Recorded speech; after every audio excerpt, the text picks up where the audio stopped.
Hello and welcome to Earth Defense Force 3, or I guess 2017.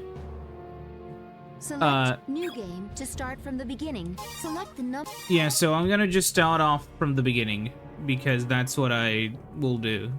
Because obviously, it's the first episode. So 2013 AD, a radio wave is recognized and oh, it's alien life. 2015. The EDF was created in case that life form were to pose a threat. However, most humans believe that these visitors from outer space would be peaceful and considerate sages who would be more interested in talking than fighting. Until this fateful day in 2017 AD.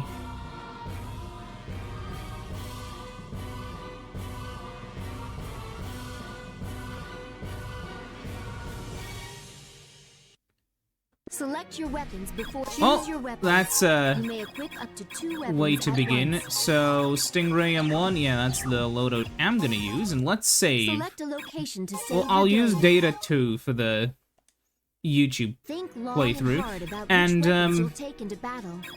game is everything the way it should be. I'm gonna disable screen shake because I don't want to. I know it's uncomfortable for some people, so. And it can get quite annoying. So yeah, arrival, a large extraterrestrial spaceship has appeared above the city. The alien force is so large in number that it covers the entire sky. I do like how the text kind of bleeds over the image.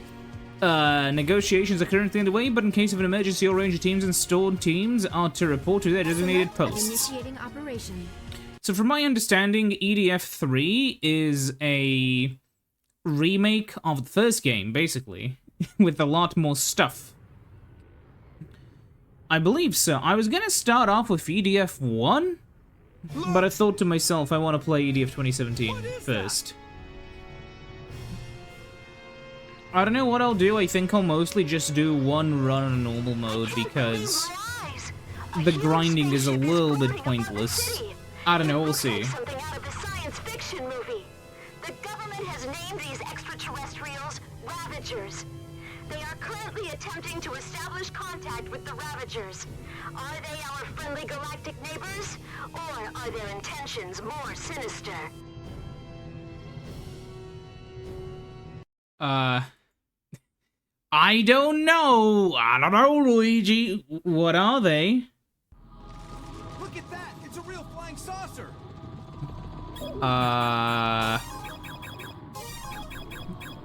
Effect on, right.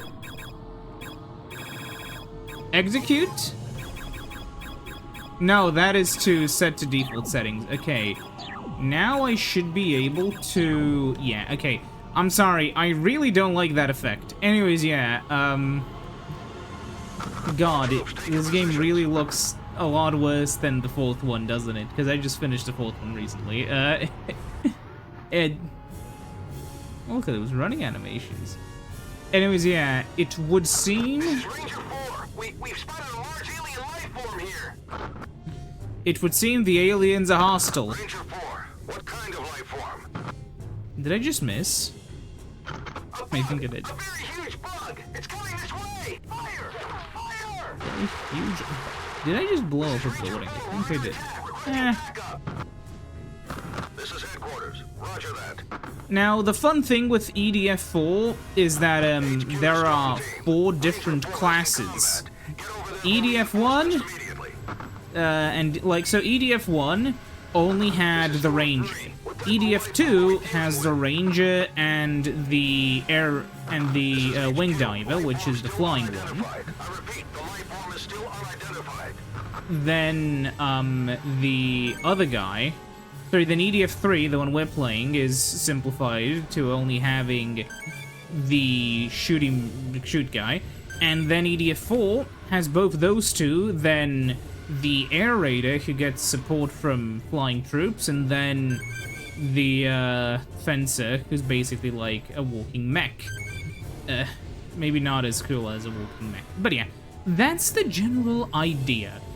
Anyways, so the big thing is, I haven't played through all the games, funnily enough. I've played through a decent chunk of 1 and 2. I've finished 3 and 4, and I finished both of the World Brothers games.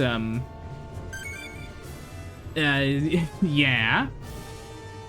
So that's what I've been doing in, you know, some points in time when I wasn't filming for videos. And I never thought about recording them. I don't understand why. Probably because they were these games that I would turn on when I had nothing better to do. And then I would sometimes, like, hook them up via capture and stream them, and then somebody would always be like, "Oh, what game are you playing? What the fuck is that?" Interesting. Yeah, I need to try out, like, I know there's, like, Iron Rain and Insect Armageddon. I know Insect Armageddon is really different. I need to eventually try that, I think. I'm more interested in, because I've seen a bit of the footage of that. I don't know, it doesn't appeal to me that much. Really, I have to see if Iron Rain is interesting enough for me, because, I mean, obviously, 5, I guess also 4.1, like, because I got EDF4, not 4.1, don't ask. I thought about it, and I was like, you know, fuck it, I'll play those eventually, whatever. But yeah, I feel like out of the, like, spin-offs, I think the, I'm blanking on the name, yeah, World Brothers games. I think they're kind of really well made for what they are. They're made by UKs, I believe, and not the actual EDF team, like, not Sandlot. But, UKs did make a good video game. Oh shit, we should probably... I'm gonna lose out on, like, a weapon. I only need 2 pieces of armor. Oh, never mind, I won't. I was worried. One thing which I hate is that there's no, like, press start to leave level, right? If that was how I could leave a level, that'd be much nicer than, you know, being forced to wait. So is there really... Yeah, there's still no reload weapon. No reload button,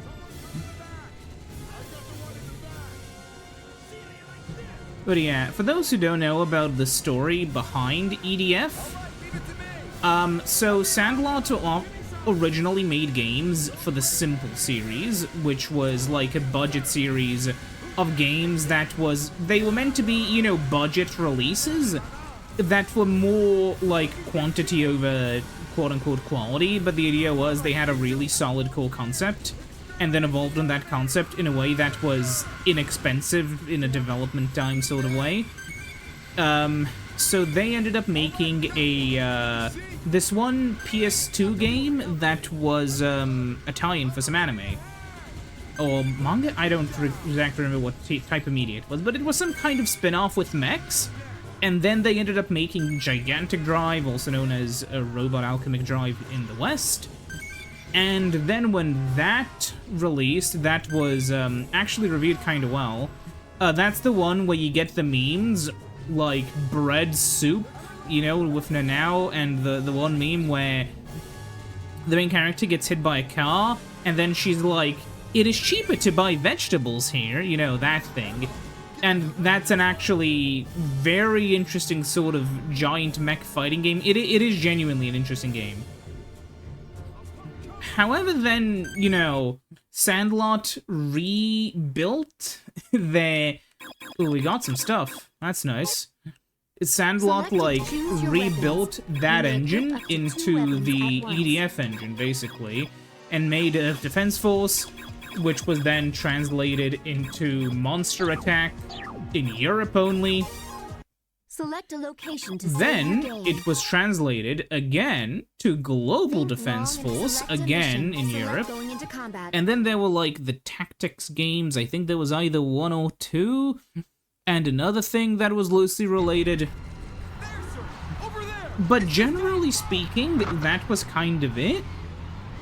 Until, like, you know, that was kind of it for Sandlot. Because at that point, they just started going full-on in on Earth Defense Force, because it was a game series in which they found an actually loyal, like, real audience who genuinely loved the games for what they were. That is, of course, because the concept of this game is so simple, you've basically seen almost the entire game already, minus all the crazy alien stuff. So for those who don't know, the way EDF works, right? I mean, you've probably seen it. You can see my health has gone up from the last mission. This is because the enemies drop 3 things.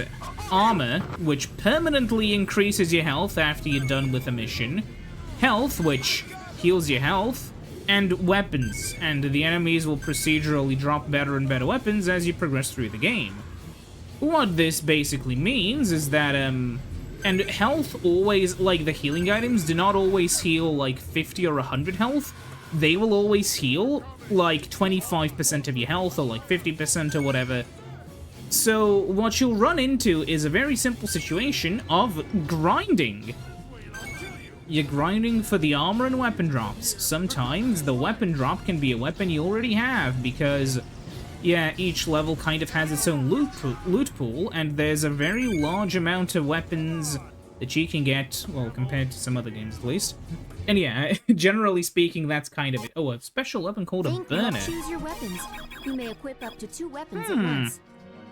Damage? Oh, gas. Oh yeah, I think that's used for weapon repairing. Select a location to save your game. Yeah, as you can see, this is the stupid thing. I feel like completing it on, like, a difficulty should mean you've also completed it on the easier one. I know that's how it works in Mario Kart 8 Deluxe. That's why I have 3 gold stars everywhere. That's because I finished 200cc with that. I think I also have to do mirror. I don't exactly remember. But anyways, yeah.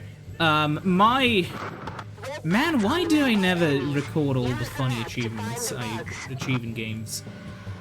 It's always like, I don't know. Man, if I was better organized, I'd be at, like, 300,000 subs and not 3,000. Like, 3,300 at this point, considering... I could be making the Sega Saturn video as we speak. The script is mostly done.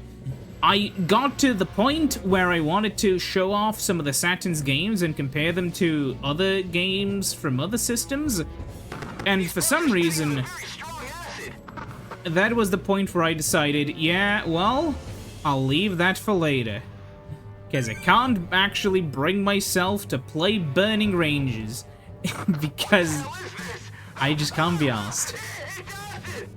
What's funny, I think, if a lot of this is gonna be like one of those games where you just kind of blabber on about random shit, because I can't really engage with the plot.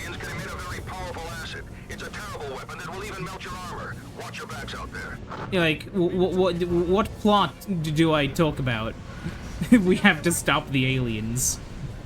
I mean, to be fair, yeah. So what I was gonna say, the issue I find is a lot of the Sega Saturn games, I feel, are just kind of short. I feel like the thing is, right, Nintendo was never a company that made arcade games.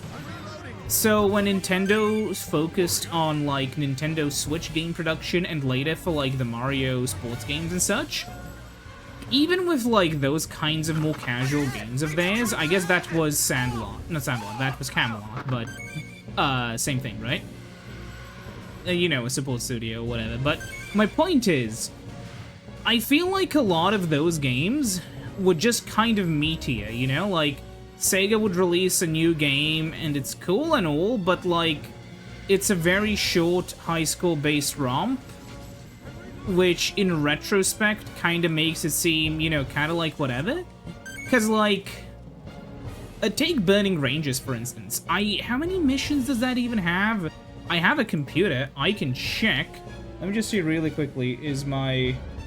With the way I'm capturing this, is it seeing my mouse? No, it's not. Okay, that's good. Sorry, I just had to check that. Because, if I'll leave it out, the capture window, that's gonna be annoying. Come here, Mr. Evil Alien Space Bug. Yeah. it is also kind of funny. I don't know. I know it's like infinitely more precise to play with a mouse than with a controller. But over the years, mostly due to this channel, I've started playing a lot more controller games, and I no longer aim with a controller in a similar way to that guy who played Doom. Which is nice. So yeah, Burning Ranges has 4 missions, and it can be finished in 2 hours. But it also has a randomization system, and this is kind of my issue. Yeah, sure, it has a randomization system, but here's the important part, right?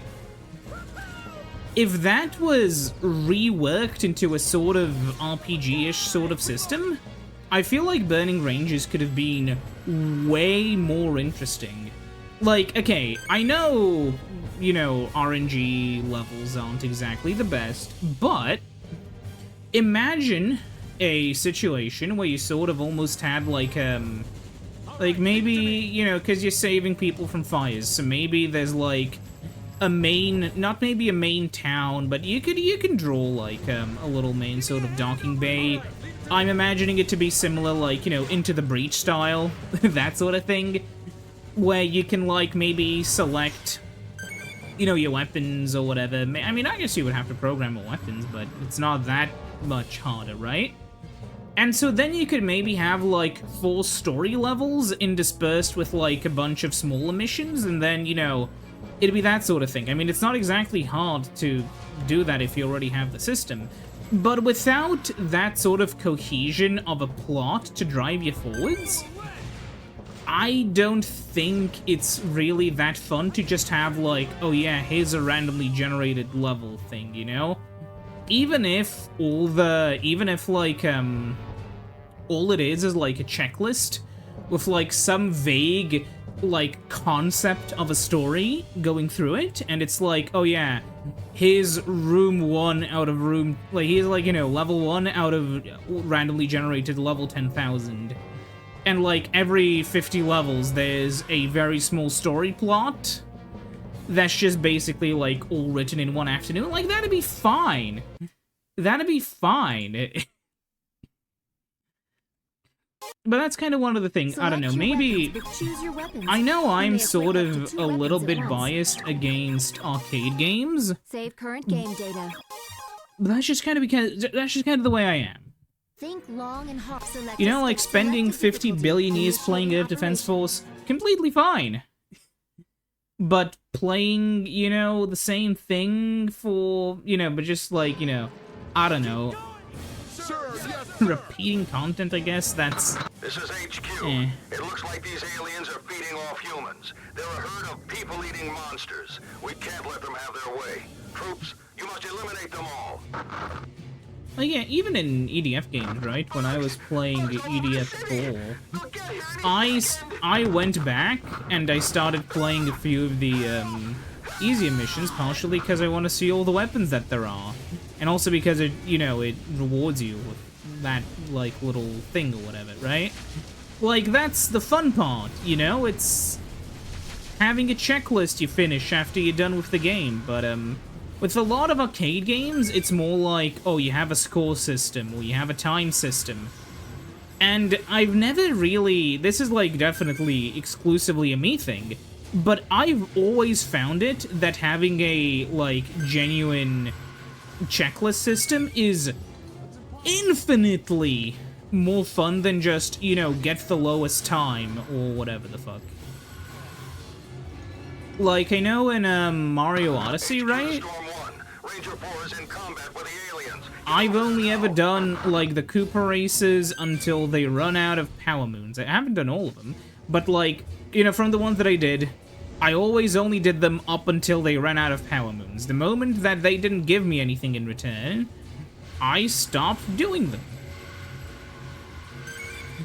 I don't know. It's a different methodology. Maybe that's the difference between, like, the Sega and a Nintendo way. Maybe that's why Nintendo has always appealed to me more compared to, like, the sort of Sega E output, which is really weird, considering, like, how many, like, franchises Sega has now. Because I've, like, you know, if I talk about, you know, the N64 or whatever, fucking... I'll end up talking more about the Saturn than the N64 purely because, like, it's more interesting to me, but, like, you know.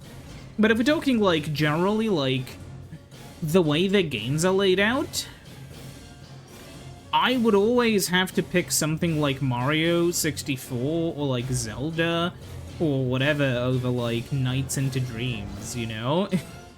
The one funny example that I see is Mario Kart 64 not really giving you anything except, like, you know, having everything already unlocked and not really giving you, like, any kind of rank. That's what basically, you know, that's kind of what would kill a game like that for me. Because it doesn't matter at that point. Like, I said this before, I got, like, 3 stars in all the Mario Kart 8 Deluxe courses.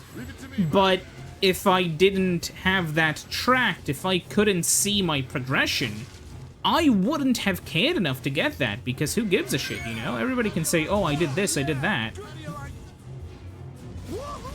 But, you know, if I ended up... What the hell? Is what? Take that! Take that! Go! Is there gonna be an ending to the mission, or is there another horrific monster? You know, fear my arrival, mortal? Why is the ominous music not stopped? I'm ready to fight. Oh, I see! Go away, you bastards. I'm gonna... They're probably not damageable, but that's not gonna stop me, is it? But yeah, I mean, it's an entire game design paradigm sort of thing. And everybody has their biases, you know? Oh, that's funny. Like, I very clearly have mine. But I don't necessarily... I guess this is proof to, like, new players that, the aliens are in fact evil. Because we previously only saw the bugs on the ground. Now we see that the alien spaceships are the ones that are actually dropping the bugs. Gee, how could they be so evil? Anyways, yeah. It's honestly disappointing with, like, the whole Sega thing, right?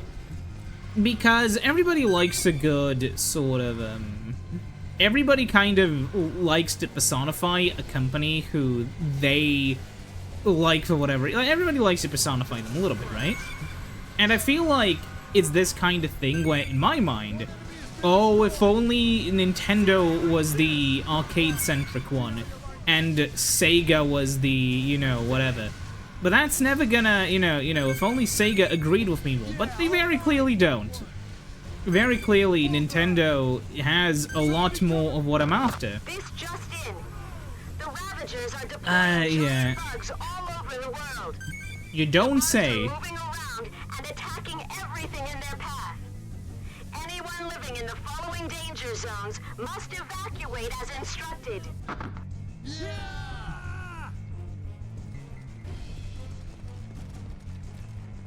These guys aren't very intelligent, by the way. Yeah, do we get an improved gun? Oh, we get an air tortoise. Think long and choose your weapons. Oh, this weapon's dog shit, but I love it. I'll show you what I mean. Select a location to save your goal. So it's basically like the fat kid on the playground. Going into combat. However, if you're not careful, you will end up getting, Mr. Creosoted. Okay, so you fire it, and it's very slow, and it hones in automatically. The problem is it does 50 billion damage, and if you're caught in the blast range, which is very wide, you just explode. Now, if this weapon waited for a few seconds and then locked on, that'd be good. However, it doesn't. So I'm a little bit concerned with doing this, because it has backfired on me many, many times. Here you can see they're already being... Wait. A major What is this? attack is being prepared against the Ravagers. It is, Concentrating a terrible weapon, but goddamn is it funny. It's like a meme of like, oh yeah, it's the hand that chases somebody else and it's always slightly faster. Except the hand is slow as shit and you can outrun it really easily. I love how just unrealistically slow it is. It just goes like... It's perfect. Anyways, that worked out great for me, didn't it? But yeah, I don't know. It's kind of that thing, right? It's, I've said this half-jokingly before, and I guess there's gonna be the terrible gaming take. Maybe not terrible, maybe brilliant, because I said it. But, you know, this is gonna be the bad gaming take, series. I am shocked that Sega is bothering with Sonic. I guess Sonic sells, but it's one of those things where, like... Oh, it's spiders. That's interesting. Sonic sells, sure.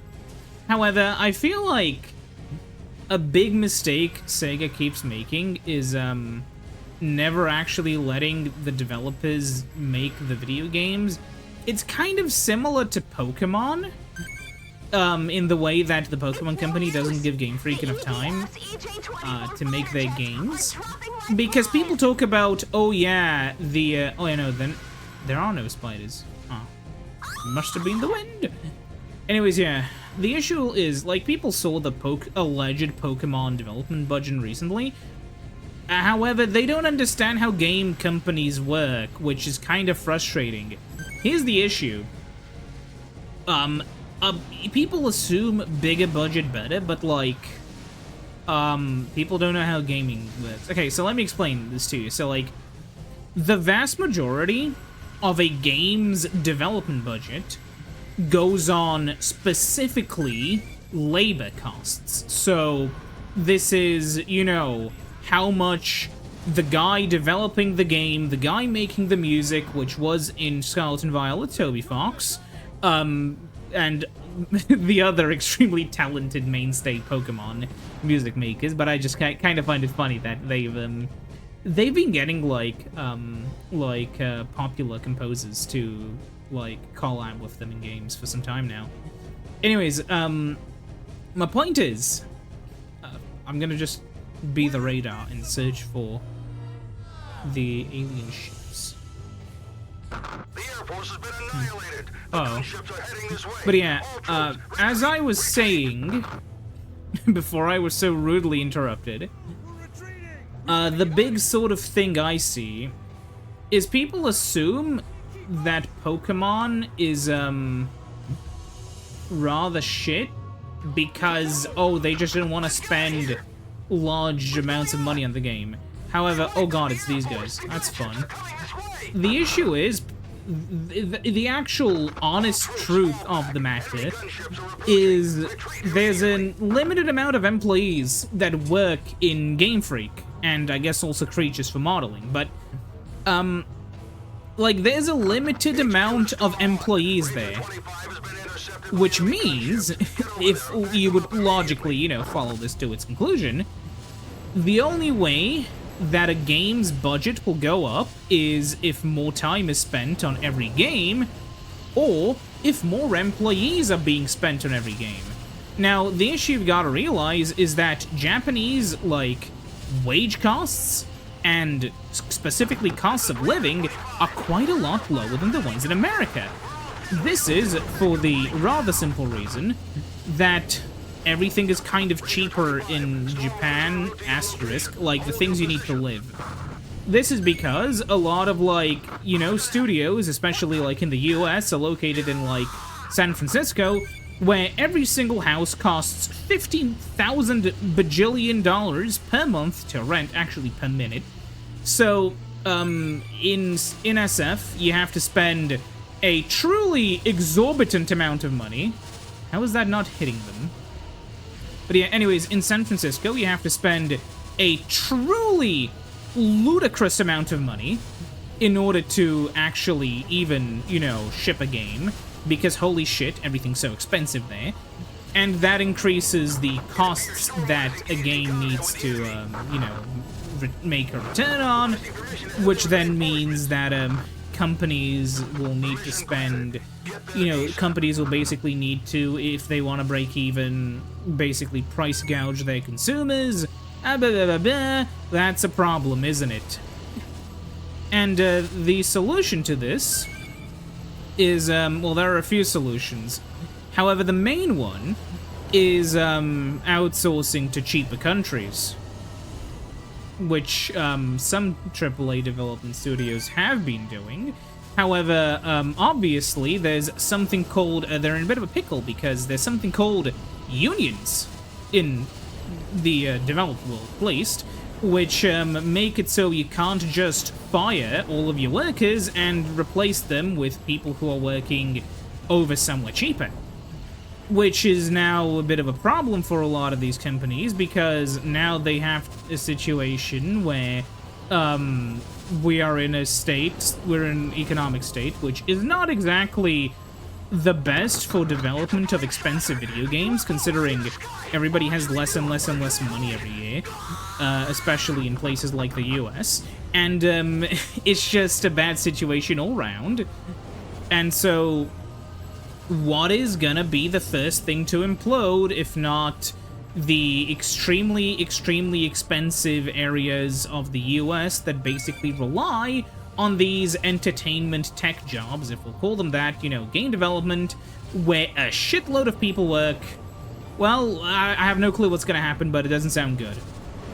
The main thing that I think's gonna happen, and this is obviously my best guess, is, like, it's the question of, okay, so are they just genuinely going to leave the apartments empty? Surely, if the buying power of everybody in San Francisco goes down so low that they can't rent there anymore, the apartments will stay empty, and surely by that point, the, like, landlords are going to lower the prices and finally allow people to live there. But I wouldn't get my hopes up, because I've heard some horror stories. And oh, we got a new rocket, finally. Anyways, yeah. And because of all of this, Pokemon has a lower budget because they have to pay less for their workers. And I was gonna say, like, the issue with Pokemon and the Sonic stuff is kind of the same, because Sonic just doesn't have enough time. You can only take 2 with you.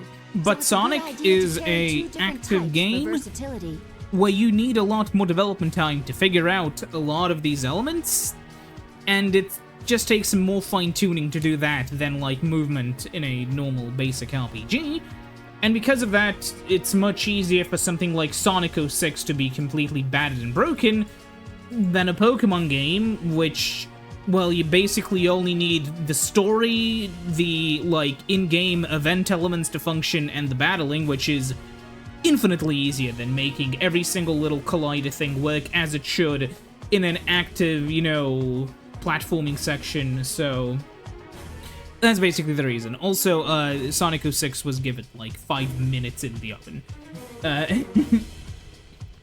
Anyways, yeah, see you next time. Goodbye.